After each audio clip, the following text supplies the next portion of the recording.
The courtroom smelled of lemon pledge and old lies. It was the specific, sterile scent of families being torn apart by the state. I sat at the defendant's table, my hands clasped so tightly together that my knuckles had turned the color of ash. Before we enter the courtroom and witness the gavel drop on a lie so big it could swallow a family whole, hit that subscribe button. You don't want to miss the moment justice is served by a 7-year-old. Now, let's get into the story. My husband, Councilman Marcus Washington, sat at the plaintiff's table. He looked immaculate. He was wearing his campaign blue suit, the one he wore on billboards all over Atlanta. He was whispering to his lawyer, a shark named Mr. Sterling, and occasionally dabbing at his dry eyes with a handkerchief. To the judge, to the gallery, to the press sitting in the back row, he was the picture of a heartbroken, concerned father trying to save his daughter from an unstable mother. To me, he was the devil. Your Honor, Marcus's lawyer boomed, standing up. We are not asking for much. We are simply asking for full physical and legal custody of the minor child, Zuri Washington. My client, Councilman Washington, is a pillar of this community. He is a man of immense responsibility. Meanwhile, the respondent, Mrs. Nia Washington, has demonstrated a pattern of erratic behavior, negligence, and, frankly, financial instability. I bit my lip until I tasted copper. Financial instability. My name is Nia Washington. I am 35 years old. I am a structural engineer. I design bridges. I design skyscrapers. I understand load-bearing walls and stress fractures better than anyone in this room. I had been the primary breadwinner for the first 8 years of our marriage while Marcus played community organizer. But 6 months ago, my accounts were frozen. My credit cards were declined. My contracts were mysteriously cancelled. Marcus hadn't just filed for divorce, he had dismantled my life, brick by brick, so that when we walked into this room, I would look like a ruin. She is unfit, Your Honor, Marcus said, his voice trembling with a performance worthy of an Oscar. He stood up, looking directly at Judge Evelyn Ross, a stern woman with eyes like flint. I love my wife. I do. But she forgets things. She leaves the stove on. Last week, she forgot to pick Zuri up from school. I found my daughter sitting on the curb, crying. I cannot trust Nia with her safety. It was a lie. A bold, disgusting lie. I had never missed a pickup. Marcus had told the school I was coming late, then sent his assistant to pick her up early, staging the whole thing. He was gaslighting me, gaslighting the court, gaslighting the world. I object. My lawyer, a public defender named Sarah who looked overworked and underprepared, stood up. These are hearsay allegations with no documentation. We have the affidavit from the school principal, Mr. Sterling countered smoothly, sliding a paper across the bench. I stared at the paper. The principal. Marcus's golf buddy. Of course. The walls were closing in. I looked at Zuri. My daughter was sitting on a bench behind the partition, flanked by a court-appointed social worker. She was 7 years old, with 2 afro puffs and eyes that were far too old for her face. She was clutching her bright pink backpack to her chest like a shield. She looked at me, her eyes wide and terrified. I tried to smile at her, to tell her it's okay, Mommy's here, but my face felt like a cracked mask. Mrs. Washington, Judge Ross said, looking at me over her glasses. Do you have anything to say regarding these allegations of negligence? They aren't true, Your Honor, I said, my voice shaking despite my best efforts to be the strong black woman everyone expected me to be. I am a structural engineer. Precision is my life. I don't forget my child. My husband he is orchestrating this. He wants to erase me. Marcus sighed loudly, shaking his head. See? Paranoia. It's getting worse. The judge looked at me with pity. That was worse than hate. Pity meant she believed him. Pity meant I was losing. We have one more witness to call, Your Honor, Mr. Sterling said, a smirk playing on his lips. We would like to call Ms. Chloe Davis to the stand. My heart stopped. Chloe. My best friend. My confidant. The woman who had held my hand when I cried about Marcus's coldness last month. Chloe walked in. She didn't look at me. She walked straight to the witness stand. She swore on the Bible. Ms. Davis, Sterling asked. In your opinion, is Nia Washington fit to have custody of a child? Chloe looked at the jury box, then at Marcus. Marcus gave her a tiny, almost imperceptible nod. No, Chloe whispered. Nia, she drinks. A lot. She calls me at night, slurring her words. She tells me she wishes she didn't have the burden of a child. The courtroom gasped. I felt like I had been shot. My best friend. Bought. Sold. Betrayed. Liar. I screamed, standing up. Chloe, how could you? Order. Judge Ross banged her gavel. Mrs. Washington, sit down or I will hold you in contempt. I sank back into my chair, sobbing. It was over. He had bought everyone. The principal. My friend. The narrative. He was going to take my daughter, not because he loved her, but because its single father played better in the polls for his mayoral run. I think I've heard enough, Judge Ross said, organizing her papers. Mr. Washington, your petition for emergency temporary custody is. Excuse me? The voice was small. High-pitched. Trembling, but clear. The entire courtroom froze. We all turned. It was Zuri. She had stood up on the bench. She had slipped her hand away from the social worker. Zuri, honey, sit down, Marcus said, his voice tight with a sudden, sharp tension. Daddy's handling this. No, Zuri said. She walked to the gate that separated the gallery from the court floor. She looked at the judge. Your Honor? She asked.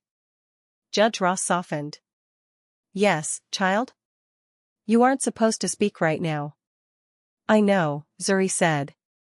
She clutched her pink backpack tighter. But. Daddy is lying. Objection.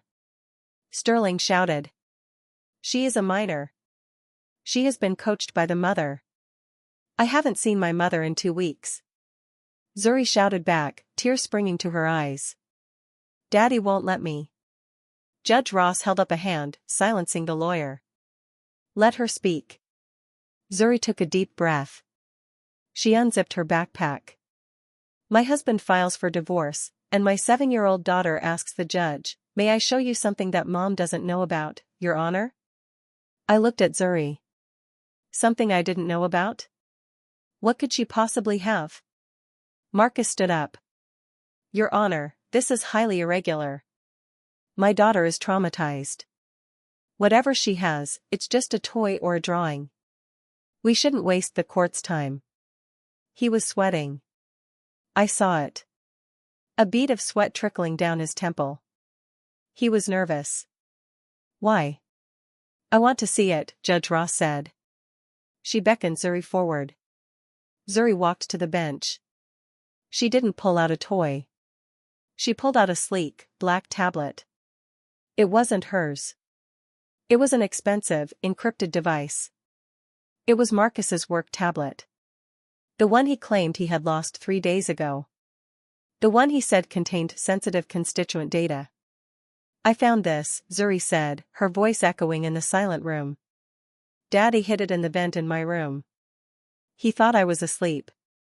But I wasn't. I know his passcode. It's his birthday. Marcus's face went the color of old ash. Zuri, give that to Daddy. Now. No. Zuri said, stepping back. There's a video. I watched it. It's scary, Judge. But it tells the truth. The judge nodded. She took the tablet. She plugged it into the court's A/B system. Play it, Judge Ross ordered the bailiff. The large screens on the courtroom walls flickered to life. When the video started, the entire courtroom froze in silence. It wasn't a video of me. It wasn't a video of Zuri. It was a video taken from a hidden camera inside a car. The timestamp was from 2 weeks ago. On the screen was Marcus. He was sitting in the driver's seat of his luxury SUV. And sitting next to him was Councilman Davis, his political rival. But they weren't arguing. They were laughing. And in the back seat was a man I recognized instantly. It was Mr. Biggs. The city's most notorious, corrupt developer. A man currently under federal investigation for cutting corners on low-income housing projects that had collapsed last year, injuring dozens. Is the deal done? Marcus asked on the video, lighting a cigar. It's done, Biggs rasped. The structural reports are faked. The concrete we're using for the new elementary school, it's sand, Marcus. Pure sand. It won't hold a roof for 6 months. I don't care if it holds, Marcus said, smiling a smile I had never seen, cold, reptilian, evil. I just care that it's cheap. We pocket the difference. That's $5 million for the campaign. $5 million for you. My breath hitched. He wasn't just corrupt. He was endangering children. He was building a school out of sand to fund his mayoral run. But what about the engineer? Biggs asked. Your wife? Nia? She's a structural engineer. She'll see the cracks. She'll know the specs are wrong. Marcus laughed. It was the sound of a monster. Nia, he scoffed. Don't worry about Nia. I've already handled her. I'm cutting her funds. I'm gaslighting her so hard she thinks she's going crazy. I'll divorce her, take the kid, and paint her as an unfit mother. By the time that school collapses, Nia will be in a psych ward or on the street. No one will believe a word she says. She's my fall guy. He took a drag of the cigar. If the school falls down, I'll just say Nia signed off on the plans before she went crazy. I forged her signature yesterday. The video ended. The screen went black. The silence in the courtroom was heavy, suffocating, and absolute. It was the hidden secret suspense revealed. He wasn't just leaving me. He was framing me. He was going to let a school full of children Zuri's age, die, and he was going to use my name, my license, my life, to take the blame for it. I looked at Marcus. He wasn't standing anymore. He had slumped into his chair, looking like a man who had just been hit by a train. Mr. Sterling, his lawyer, was slowly moving his chair away from him. Chloe, the best friend, had her hand over her mouth, looking at me with wide, terrified eyes. Mr. Washington, Judge Ross said. Her voice was no longer stern.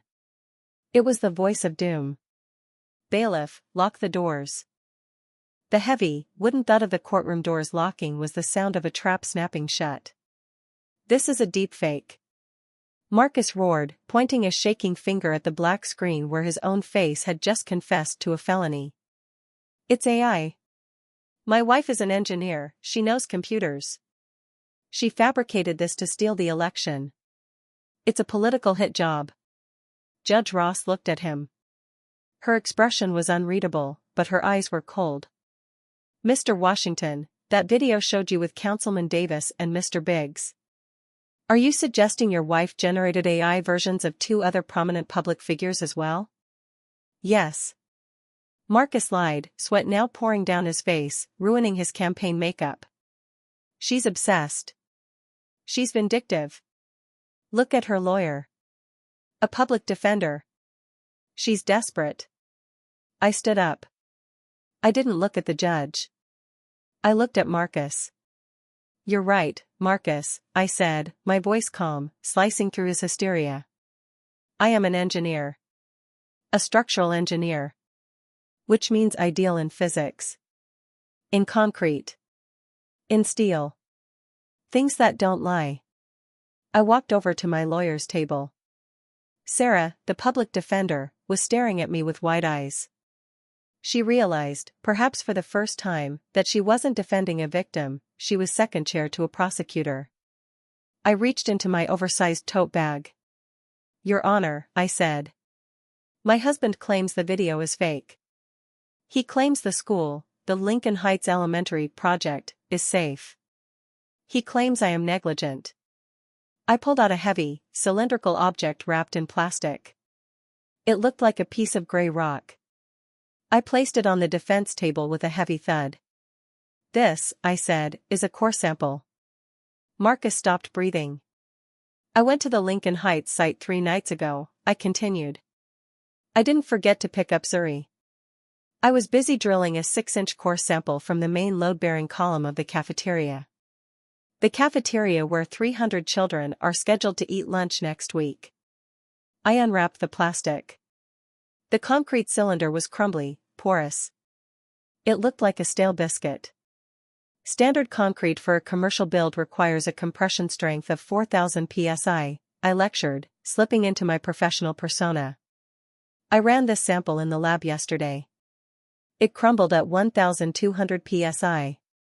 Marcus was right in the video. It's sand. It's barely held together by water and greed." I turned to the judge. "If the wind blows the wrong way, Your Honor, that roof comes down." Objection.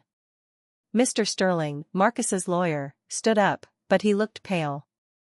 "This evidence was obtained illegally. Mrs. Washington is not the engineer of record." "Actually," I said, pulling a document from my bag, "I am. According to the permits filed with the city last week, Nia Washington signed off on the structural integrity." I held up the permit. "This is my seal. This is my signature. But look closer." I walked it to the bailiff, who handed it to the judge. "I am left-handed, Your Honor. The loop on the N in Nia is distinct. The person who signed this used a right-handed stroke. It's a forgery. A lazy one." Judge Ross inspected the document. She looked at the core sample. She looked at Marcus. "Mr. Washington," she said, her voice dangerously low. "You are the developer. Did you file this permit?"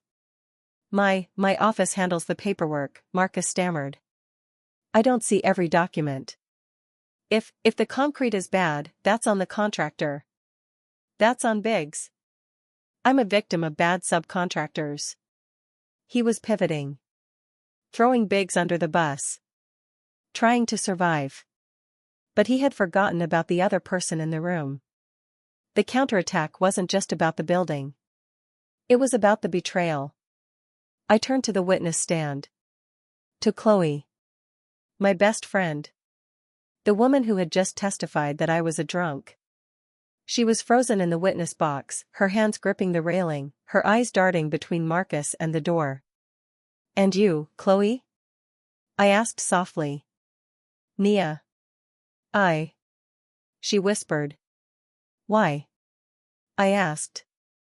"We've been friends since college. You held my hand when I gave birth to Zuri. Why did you lie?" Chloe looked at Marcus. He glared at her, a silent warning. "Shut up." But the ship was sinking, and Chloe was not a captain. She was a survivor. He paid me," she blurted out. "Chloe!" Marcus screamed. "He paid me," she yelled back, tears streaming down her face. "He said he'd ruin me. He said he knew about my debts. He paid off my student loans, Nia. $50,000. He said all I had to do was say you were drinking.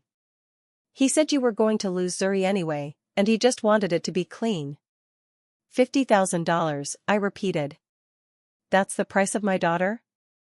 That's the price of our friendship?" "I didn't know about the school." Chloe sobbed. "I didn't know about the sand. I just thought. I thought it was a divorce." The courtroom was buzzing now. The press in the back row were typing furiously on their phones. This wasn't a custody hearing anymore. It was the unraveling of a political career. But Marcus wasn't done. He was cornered, and cornered animals are vicious. "So what?" he sneered, dropping the concerned father act entirely. "So I paid her. So I forged a signature." You can't prove I knew the building would fall. Biggs is the builder. I'm just the money guy. I'll pay a fine.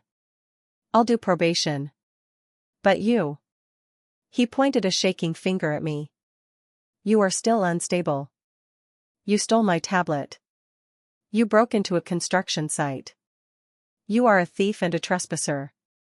I will sue you into the ground. I will make sure you never work as an engineer again. He looked at the judge. I withdraw my petition for custody. I don't want the kid. She's obviously been brainwashed. But I want my tablet back. And I want her arrested for corporate espionage. He was trying to burn it all down. He didn't care about Zuri. He never had. He just wanted to win. I looked at him. I felt a cold, hard pity. He still didn't get it. He thought this was about the divorce. He thought this was about the past. He didn't realize the hidden secret suspense was about the present. You can't sue me, Marcus, I said. Watch me. No, I said. I mean, you physically can't. Because you have a bigger problem. I walked back to the A/V cart where Zuri's tablet was still plugged in. The video, I said. Did you listen to the timestamp? It was 2 weeks ago. So? Marcus snapped. In the video, you said, if the school falls down. I'll just say Nia signed off on the plans. You were speaking in the future tense. I tapped the screen. I pulled up a live feed. Not a video. A live stream. It was a news channel. But that was 2 weeks ago, I said. Today is Tuesday. Do you know what is happening at Lincoln Heights Elementary today, Marcus? Marcus frowned. The ribbon cutting. The mayor is there. My donors. His face went slack. Yes, I said. The ribbon cutting. 500 people. The mayor. The city council. Your entire donor list. They are all standing in the cafeteria right now. Under the roof held up by sand. I pointed to the screen. The feed showed the exterior of the school. It was a beautiful, modern building. Flags were waving. But the flags were snapping. Hard. And there is one more thing, I said, my voice dropping to a whisper that carried to the back of the room. I checked the weather report. A squall line is moving through downtown. Wind gusts of up to 60 miles per hour. I looked at the core sample on the table. At 60 miles per hour, I said, the lateral load on those columns exceeds their capacity by 40%. I looked at Marcus. The building isn't going to fall in 6 months, Marcus. It's going to fall today. While everyone you know is inside it. Marcus stood up. He knocked his chair over. My mother is there, he whispered. She wanted to see me cut the ribbon. Yes, I said. She is. Call them, he screamed at me. Call them and tell them to get out. I tried, I said calmly. I called the fire marshal this morning. He wouldn't listen. He said your paperwork, was in order.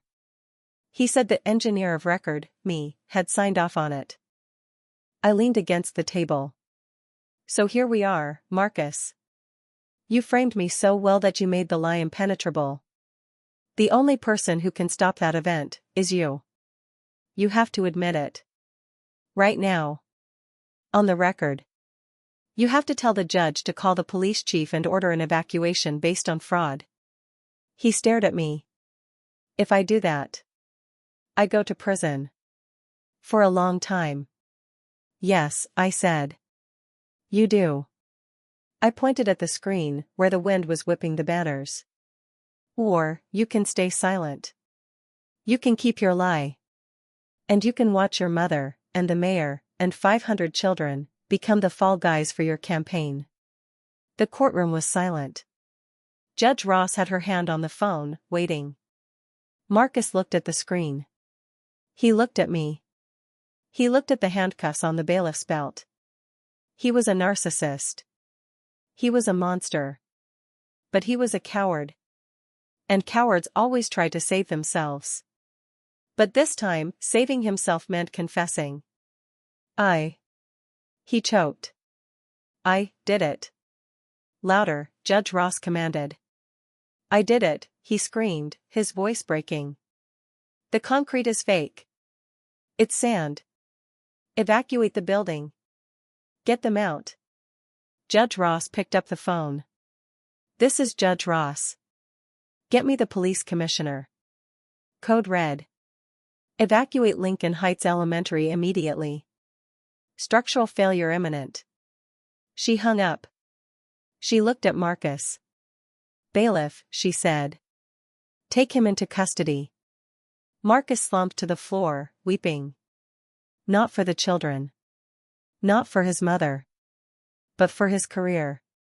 But as the bailiff moved in, I looked at the screen. The live feed showed police cars swarming the school. People were running out. But then, I saw something. The camera zoomed in. The roof of the cafeteria, it was sagging. The climax wasn't over.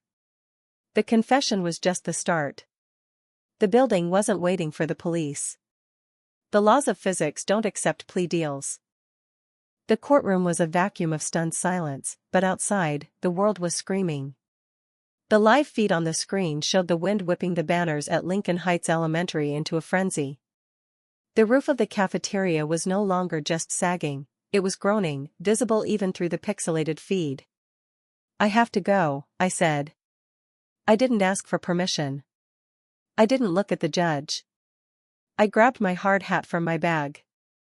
Mrs. Washington, you are a witness, the bailiff shouted. I am an engineer. I shouted back, running for the doors.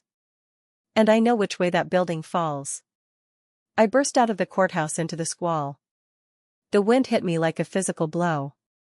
I jumped into my car, tires screeching as I peeled out, heading toward the smoke and sirens rising in the distance. I wasn't driving to save a building. I was driving to save the people my husband had sold for a Senate seat. When I arrived, the scene was apocalyptic. Fire trucks were trying to cut through the gridlock. Parents were screaming, pressing against the police barricades.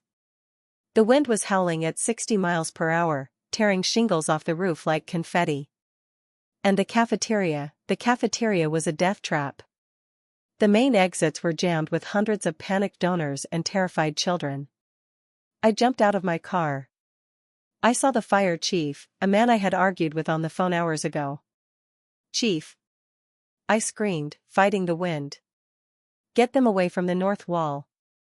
Who are you? He yelled. I'm the engineer. The shear wall on the north side is fake. It's hollow block.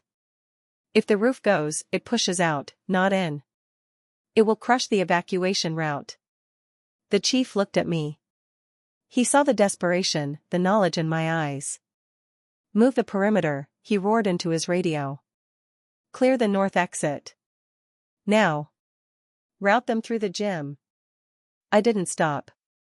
I ran toward the building. Ma'am. You can't go in there, a cop grabbed me. My mother-in-law is in there. I lied. Well, it was half a lie. Marcus's mother, Ms. Jenkins, was in there. And if she died, Marcus became a martyr. If I saved her, he became a monster. I broke free and ran into the gym entrance. The air was thick with dust and the terrifying sound of concrete cracking, a sound like gunshots. I fought against the tide of people running out. I pushed into the cafeteria. It was chaos. Debris was falling. The massive central column, the one made of sand, was bowing, shedding chunks of gray dust. And there, frozen in the center of the room, clutching her purse, was Ms. Jenkins. She was too old to run, too terrified to move. Ms. Jenkins! I screamed. She looked up. She saw me. The unfit mother. The negligent wife. Nia, she whimpered. Crack. A massive fissure shot up the central column. The roof groaned, a sound like a dying whale. Move. I tackled her. I didn't drag her to the door. There was no time. I dragged her under the heavy, industrial serving line counter. Stainless steel. Reinforced. Stay down. I screamed, covering her body with mine. The world ended. The column gave way. The roof didn't just fall, it shattered. Tons of concrete, steel, and sand rained down. The noise was deafening, a roar that vibrated in my teeth. Dust filled my lungs. Darkness swallowed us. Then, silence. Broken only by the sound of the wind whistling through the ruins. Nia? Ms. Jenkins whispered, shaking beneath me. Are we dead? I coughed, pushing a piece of drywall off my back. I looked up. The stainless steel table had held. We were in a pocket of air. No, Ms. Jenkins, I said, wiping blood from a cut on my forehead. We're alive. Because I know how to build things. Your son only knew how to break them. Firefighters dug us out 20 minutes later.